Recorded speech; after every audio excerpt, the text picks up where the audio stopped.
എല്ലാവർക്കും നമസ്കാരം. Welcome to tasty innovations. ഇന്ന് ചിങ്ങം 1 ഓണം എത്താറായി. അപ്പോൾ ഇന്ന് മുതൽ നമ്മളുടെ ഓണം സീരീസ് സ്റ്റാർട്ട് ചെയ്യാൻ പോവാണ്. ഒരു ചെറിയ സദ്യയ്ക്ക് വേണ്ട എല്ലാ കാര്യങ്ങളും ഉൾപ്പെടുത്തിയിട്ടാണ് നമ്മൾ ചെയ്യുന്നത്. ഓരോ വീഡിയോസായിട്ടായിരിക്കും കാണിക്കുക.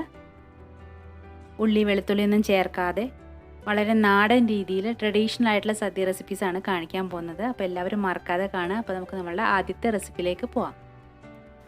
അപ്പോൾ നമ്മളുടെ ആദ്യത്തെ റെസിപ്പി കായ വറുത്തതും ശർക്കര വരട്ടിയാണ്. നമ്മളെ നാട്ടിൽ ഇതിന് വറുത്തപ്പേരി ശർക്കരപ്പേരി അങ്ങനെയാണ് പറയുക. അപ്പോൾ അതിന് വേണ്ടിയിട്ട് ഒരു 3 പച്ച നേന്ത്രക്കായ എടുത്ത് വെച്ചിട്ടുണ്ട്. അപ്പോൾ ഇത് പകുതിയായിട്ടാണ് ചെയ്യുന്നത്. പകുതി ശർക്കര വരട്ടിയും പകുതി കായ വറുത്തതും. അപ്പോൾ ആദ്യം നമ്മൾ ചെയ്യുന്നത് കായ വറുത്തതാണ്, വറുത്തപ്പേരി. അപ്പോൾ അതെങ്ങനെ ചെയ്യാൻ നോക്കാം. അപ്പോൾ നമ്മുടെ കായ വറുത്തതിന് വേണ്ടിയിട്ട് കായ തൊലി കളഞ്ഞിട്ട് 4 മുറിച്ചെടുക്കണം. നമ്മളെപ്പോഴും സദ്യക്കൊക്കെ ചെയ്യുമ്പോൾ ഓണസദ്യക്കായാലും അതുപോലെ കല്യാണ സദ്യക്കായാലും എല്ലാത്തിനും ഇതേപോലെയാണ് 4 കഷ്ണങ്ങളാക്കിയിട്ടാണ് മുറിക്കുക. സാധാരണ ചിപ്സ് ചെയ്യുമ്പോൾ വട്ടത്തിൽ കനം കുറച്ച് അരിഞ്ഞാണ് ചെയ്യാറ്. പക്ഷെ സദ്യകൾ എപ്പോഴും നമ്മൾ ചെയ്യുമ്പോൾ ഈ രീതിയിലാണ് ചെയ്യേണ്ടത്. അപ്പോൾ നമുക്കിതെല്ലാം അരിഞ്ഞെടുക്കാം. വളരെ കനം കൂടി അരിയരുത്, കനം കുറച്ച് തന്നെ അരിയണം. അപ്പോൾ നമ്മളെല്ലാം അരിഞ്ഞെടുത്തിട്ടുണ്ട്. ഇനി നമുക്ക് വറുത്തെടുക്കാം. അതിന് വേണ്ടിയിട്ടൊരു പാൻ വെച്ചു. അതിലേക്ക് വെളിച്ചെണ്ണ ഒഴിച്ചു കൊടുക്കാം. വെളിച്ചെണ്ണ തന്നെ ഉപയോഗിക്കണം. വെളിച്ചെണ്ണ നന്നായി ചൂടായ ശേഷം അതിലേക്ക് നമ്മൾ കായ കഷ്ണങ്ങൾ ഇട്ട് കൊടുക്കാം. എണ്ണ നന്നായി ചൂടായ ശേഷം മാത്രമേ ഇത് ഇട്ട് കൊടുക്കാൻ പാടുള്ളൂ. എങ്കിലേ കറക്റ്റ് ടേസ്റ്റിൽ നമുക്ക് കിട്ടുള്ളൂ. എണ്ണയിലിട്ട ശേഷം നമുക്ക് ഇതേപോലെ ഒന്ന് ഇളക്കി കൊടുക്കാം. അപ്പോൾ പരസ്പരം ഒട്ടി പിടിക്കുകയില്ല. അതുപോലെ തന്നെ എല്ലാ സൈഡും ഒരേപോലെ ഫ്രൈ ആയി കിട്ടുകയും ചെയ്യും. നമ്മളെ കായ വറുത്ത് നന്നായിട്ട് ഫ്രൈ ആയി വന്നിട്ടുണ്ട്. ഇനി ഇതിലേക്ക് നമ്മളൊരു കാര്യം ചേർക്കാൻ പോവാണ്, ഉപ്പ്. അപ്പോൾ ഉപ്പ് എങ്ങനെയാണ് ചേർക്കുകയെന്ന് വെച്ചാൽ നമ്മൾ കുറച്ച് വെള്ളത്തിൽ ഉപ്പിട്ടിട്ട് കലക്കിയ ശേഷം അതാണ് നമ്മൾ ഇതിലേക്ക് ഒഴിച്ചു കൊടുക്കുന്നത്. അപ്പോൾ അത് ഒഴിച്ചു കൊടുക്കുമ്പോൾ ചെറുതായിട്ടൊന്ന് പൊട്ടിത്തെറിക്കും. കാരണം നമ്മൾ എണ്ണയിലേക്കാണ് വെള്ളം ഒഴിക്കുന്നത്. അപ്പോൾ ഇതേപോലെ പൊട്ടിത്തെറിക്കുന്നത് പേടിയുള്ളവരാണെങ്കിൽ വെള്ളം ഒഴിച്ചു കൊടുത്ത ഉടനെ ഒരു അടപ്പ് വെച്ചിട്ട് അടച്ചു കൊടുത്താൽ മതി. അപ്പോൾ അത് പുറത്തേക്ക് വരില്ല. അപ്പം ഞാൻ നിങ്ങൾക്ക് കാണിക്കാൻ വേണ്ടിയിട്ട് തോർത്ത് വെച്ചിട്ടാണ് ചെയ്യുന്നത്. അപ്പോൾ ഉപ്പ് ചേർത്ത ശേഷം അത് കുറച്ച് നേരം കൂടി നമുക്കൊന്ന് ഫ്രൈ ചെയ്തെടുക്കണം. ഇപ്പോൾ എല്ലാം ഉപ്പൊക്കെ പിടിച്ച് നന്നായിട്ട് ഫ്രൈ ആയി വന്നിട്ടുണ്ട്. ഇനി നമുക്കിത് എണ്ണയിൽ നിന്ന് കോരി മാറ്റാം. അപ്പോൾ നമ്മളിത് എണ്ണയിൽ നിന്ന് എടുത്ത ശേഷം ഒരു പേപ്പറിലോ അല്ലെങ്കിൽ ടിഷ്യൂ പേപ്പറിലോ കുറച്ച് നേരം നിരത്തി വയ്ക്കാം. എന്നിട്ട് ചൂടാറിയ ശേഷം മാത്രമാണ് ബോട്ടിലിട്ട് സൂക്ഷിക്കേണ്ടത്. അങ്ങനെ നമ്മുടെ വറുത്തുപേരി റെഡി ആയിട്ടുണ്ട്. അപ്പോൾ ഇനി അടുത്തത് നമ്മൾ ഉണ്ടാക്കാൻ പോകുന്നത് ശർക്കരപ്പേരിയാണ്, അതായത് ശർക്കര വരട്ടിയത്. അപ്പോൾ അതെങ്ങനെ ചെയ്യാൻ നോക്കാം. അപ്പോൾ ശർക്കര വരട്ടിക്ക് വേണ്ടിയിട്ട് നമ്മളുടെ കായ തൊലി കളഞ്ഞിട്ട് 2 മുറിച്ചെടുക്കണം. 2 മുറിച്ചെടുത്ത ശേഷം പിന്നീട് ചെറിയ കഷ്ണങ്ങളാക്കിയിട്ട് എടുക്കണം. ഇത് നമ്മൾ കായ വറുത്തതിന് അരിഞ്ഞേക്കാളും കുറച്ചും കൂടി വീതിയിലാണ് അരിഞ്ഞെടുക്കുന്നത്. അപ്പോൾ നമ്മളിതെല്ലാം അരിഞ്ഞെടുത്തിട്ടുണ്ട്. ഇനി ഇത് വറുത്തെടുക്കണം. അപ്പോൾ അതിൻ്റെ മുന്നേ നമുക്ക് ശർക്കരപ്പാനി ഉണ്ടാക്കണം. അപ്പോൾ അതിന് വേണ്ടിയിട്ട് ഒരു പാത്രത്തിൽ ഞാനിവിടെ 3 അച്ച് ശർക്കരയാണ് എടുത്തിരിക്കുന്നത്. എന്നിട്ട് അതിലേക്ക് 1 ഗ്ലാസ് വെള്ളം ഒഴിച്ചു കൊടുക്കുകയാണ്. ഇനി ഇത് ശർക്കര ചൂടാക്കി ഉരുകി വരണം. ആ സമയം കൊണ്ട് നമുക്ക് വറുത്തെടുക്കാം, കായ വറുത്തെടുക്കാം. അപ്പോൾ അതിന് വേണ്ടിയിട്ട് എണ്ണ ചൂടാക്കി വെളിച്ചെണ്ണയിൽ തന്നെയാണ് ചെയ്യുന്നത്.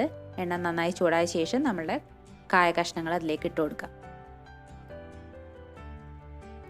അപ്പോൾ നമുക്ക് കായ വറുത്ത് ചെയ്ത് അതേപോലെ തന്നെ പരസ്പരം ഒട്ടിപ്പിടിക്കാതിരിക്കാനും അതുപോലെ തന്നെ നന്നായിട്ട് ഫ്രൈ ആയി കിട്ടാനും വേണ്ടിയിട്ട് നന്നായിട്ടൊന്ന് ഇളക്കി കൊടുക്കാം. അപ്പോൾ നമ്മളിത് എടുക്കാൻ പോവുകയാണ്. നന്നായിട്ട് കായെല്ലാം നന്നായിട്ട് ക്രിസ്പി ആയിട്ട് വന്നിട്ടുണ്ട്. അപ്പോൾ നമ്മളെല്ലാം എണ്ണയിൽ നിന്ന് മാറ്റാം. എണ്ണയിൽ നിന്ന് മാറ്റിയ ശേഷം നമ്മൾ ഒരു പേപ്പറിലോ അല്ലെങ്കിൽ ടിഷ്യൂവിലോ ഒന്ന് നിരത്തി വയ്ക്കാം. ഒന്ന് ചൂടാറിയ ശേഷമാണ് നമ്മൾ ശർക്കര വരട്ടി ഉണ്ടാക്കുന്നത്. അപ്പോൾ ഇനി ശർക്കര വരട്ടിയിലേക്ക് ചേർക്കാൻ വേണ്ടിയിട്ട് നമ്മൾ 2 കഷ്ണം ചുക്ക് എന്ന് പറഞ്ഞാൽ ഇഞ്ചി ഉണക്കിയതാണ്. അതിലേക്ക് 1 ടീസ്പൂണോളം നല്ല ജീരകം, പിന്നെ അതിലേക്ക് കുറച്ച് പഞ്ചസാര. അത് നന്നായിട്ടൊന്ന് പൊടിഞ്ഞ് കിട്ടാൻ വേണ്ടിയിട്ടാണ്, പെട്ടെന്ന് പൊടിഞ്ഞ് കിട്ടാൻ വേണ്ടിയിട്ടാണ്. പിന്നെ അതിലേക്ക് 1 ഏലക്ക, അതൊരു ഫ്ലേവറിന് വേണ്ടിയിട്ടാണ്. ഇനി ഇതെല്ലാം കൂടി നമ്മൾ മിക്സിയിലിട്ടിട്ട് നന്നായിട്ടൊന്ന് പൊടിച്ചെടുക്കുക. അപ്പോൾ അങ്ങനെ പൊടിച്ചെടുത്തതാണ്. ഇതിനി മാറ്റി വയ്ക്കാം. ഇനി നമുക്ക് ഉണ്ടാക്കാൻ തുടങ്ങാം. ഇനി നമ്മൾ വേറൊരു പാത്രം അടുപ്പത്ത് വെച്ച് അതിലേക്ക് നമ്മൾ നേരത്തെ ഉരുക്കിയ ശർക്കര ഒന്ന് ചേർത്ത് കൊടുക്കാം. അപ്പോൾ ശർക്കരയിൽ എന്തെങ്കിലും ചളിയോ കാര്യങ്ങളൊക്കെ ഉണ്ടെങ്കിൽ പോകാൻ വേണ്ടിയിട്ടാണ് അരിച്ചെടുക്കുന്നത്. ഇനി ശർക്കര നന്നായിട്ട് നമുക്കൊന്ന് കുറുക്കിയെടുക്കണം. കുറുക്കി വറ്റി വരണം, നല്ല നൂൽ പരിവാവണം. അപ്പോൾ ശർക്കര നന്നായിട്ട് കുറുകി വരാൻ തുടങ്ങിയിട്ടുണ്ട്. നമ്മൾ കയ്യിൽ വെച്ചൊന്ന് നോക്കിയാൽ നമുക്ക് അതിൻ്റെ അളവ് മനസ്സിലാവും. അപ്പോൾ നന്നായിട്ട് കുറുകി വരുന്ന സമയത്ത് നമ്മൾ നേരത്തെ പൊടിച്ച് വെച്ചിരുന്ന കുറച്ച് പൊടി നമ്മൾ ഇതിലേക്ക് ചേർക്കുകയാണ്. അതായത് ചുക്ക് ജീരകം ഒക്കെ പൊടിച്ച് വെച്ചത് അതിൽ നിന്ന് ഒരു 2 ടീസ്പൂണോളം ഇപ്പോൾ ചേർത്ത് കൊടുക്കുകയാണ്. എന്നിട്ട് വീണ്ടും നന്നായിട്ടൊന്ന് കുറുക്കിയെടുക്കാം. ശർക്കര നല്ല കട്ടിയായിട്ട് വന്നിട്ടുണ്ട്. അപ്പോൾ നമ്മളിനി ഫ്രൈ ചെയ്ത് വെച്ചിരിക്കുന്ന കായ ചേർത്ത് കൊടുക്കാം. കായ ചേർത്ത് കൊടുത്ത ശേഷം കൈ എടുക്കാതെ ഇളക്കിക്കൊണ്ട് തന്നെ ഇരിക്കണം. ഇനി നമ്മൾ ശർക്കരയിലെ വെള്ളമൊക്കെ വറ്റി നന്നായിട്ട് ഡ്രൈ ആവുന്ന വരെ നമ്മൾ ഇളക്കി കൊടുക്കണം. ഇനി നമുക്കതിലേക്ക് കുറച്ച് പഞ്ചസാര പൊടിച്ചത് വേണം നിർബന്ധമില്ല. സാധാ പഞ്ചസാര, നമ്മൾ പൊടിക്കാത്ത പഞ്ചസാരയും ചേർക്കാവുന്നതാണ്. അപ്പോൾ എൻ്റെ കയ്യിൽ പൊടിച്ച പഞ്ചസാര ഉണ്ടാവുകൊണ്ടാണ് ഞാൻ ചേർത്തത്. അപ്പോൾ അത് ചേർത്ത് കഴിഞ്ഞാൽ പരസ്പരം ഒട്ടിപ്പിടിക്കാതിരിക്കാൻ വേണ്ടിയിട്ടാണ് അങ്ങനെ ചേർക്കുന്നത്. ഇനി നിർത്താതെ നല്ല ഡ്രൈ ആവുന്നത് വരെ നമുക്ക് ഇളക്കിക്കൊണ്ട് തന്നെ ഇരിക്കണം.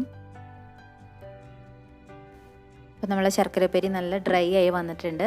അപ്പോൾ ഞാനിതിലേക്ക് കുറച്ച് പഞ്ചസാര പൊടിച്ചതും അതുപോലെ തന്നെ നമ്മൾ നേരത്തെ പൊടിച്ച് വെച്ച ചുക്കിൻ്റെയും ജീരകത്തിൻ്റെയൊക്കെ പൊടി ഒന്ന് വേതറി കൊടുക്കുന്നുണ്ട്.